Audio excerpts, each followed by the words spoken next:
Washington, Reuters, U.S. President Donald Trump told a then-top aide in August he wanted to freeze security aid to Ukraine until officials there helped with investigations into Democrats, including former Vice President Joe Biden, the New York Times reported on Sunday. Trump's statement was described in an unpublished manuscript by former White House National Security Advisor John Bolton, the Times said in a report that could raise pressure on Republicans to call Bolton as a witness in Trump's Senate impeachment trial. The report, which did not quote the manuscript but cited multiple people describing Bolton's account, may undercut a key element of Trump's defense, that there was no quid pro quo when he asked Ukrainian President Volodymyr Zelensky to investigate Biden and his son Hunter Biden in a July phone call. Biden is a leading contender for the Democratic nomination to oppose Trump in the November 3rd election. His son worked for a Ukrainian energy firm while Biden was vice president. In a statement, an attorney for Bolton suggested that the Times account was accurate and said he had submitted Bolton's book manuscript to the National Security Council on deck. 30. A standard security review for classified information. It is clear, regrettably, from the New York Times article published today that the pre-publication review process has been corrupted and that information has been disclosed by persons other than those properly involved in reviewing the manuscript, the attorney, Charles Cooper, said. The report drew Democratic demands that the Republican-led Senate, which is conducting a trial on whether to remove Trump from office after his death. 18. Impeachment by the Democratic-led House of Representatives, call Bolton as a witness. Democrats need to win over at least 4 Senate Republicans to prove the calling of witnesses.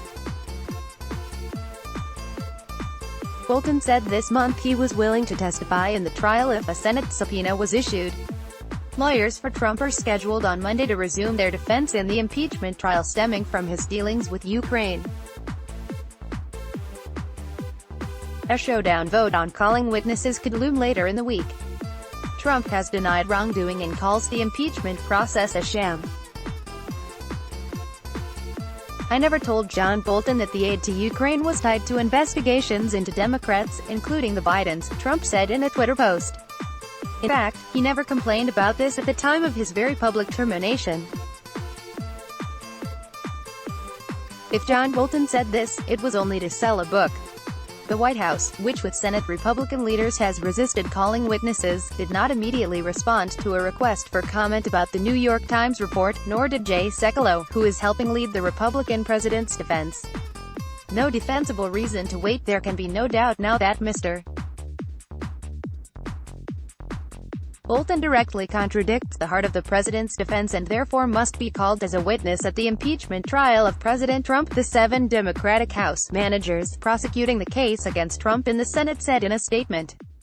There's no defensible reason to wait until his book is published, when the information he has to offer is critical to the most important decision senators must now make, whether to convict the president of impeachable offenses, it added. Democrats have said they are eager to hear testimony by Bolton, who was involved, as his own lawyer previously said, in many relevant meetings and conversations involving issues at the heart of Trump's impeachment. Bolton left his post in September after disagreements with the president. Trump said he fired him. Bolton said he quit. It's clearly damaging. Jonathan Turley, a professor at George Washington University Law School, who was the only witness called by Republicans in the House impeachment proceedings, said of the Times report. It will fuel demands to hear from Bolton and other witnesses. But he said the timing, just before the first full day of argument by the White House team, fueled suspicion it was part of an organized effort and that the senators may not react as the leakers intended. While the Senate is highly unlikely to remove Trump from office, he is seeking to limit political damage to his re-election bid. Long-standing grievances: the House impeached Trump on charges of abusing the powers of his office by asking Ukraine to investigate Biden and of obstructing a congressional inquiry into his conduct. Trump's defense argued neither impeachment charge constituted a crime or impeachable offense, that he was within his rights as president to make decisions about foreign policy and what information to give Congress, and that the House pursued a flawed and one-sided process before impeaching him. According to the New York Times, Bolton spoke to Trump in August and raised the $391 million in congressionally approved aid to Ukraine for its war in the country's east against Russian-backed separatists. Officials had frozen the aid, and a deadline was looming to begin sending it, Bolton noted, according to the newspaper. U.S. President Donald Trump addresses U.S. mayors in the East Room of the White House in Washington, U.S., January 24, 2020. Reuters, Jonathan Ernst. Trump had previously rebuffed senior U.S.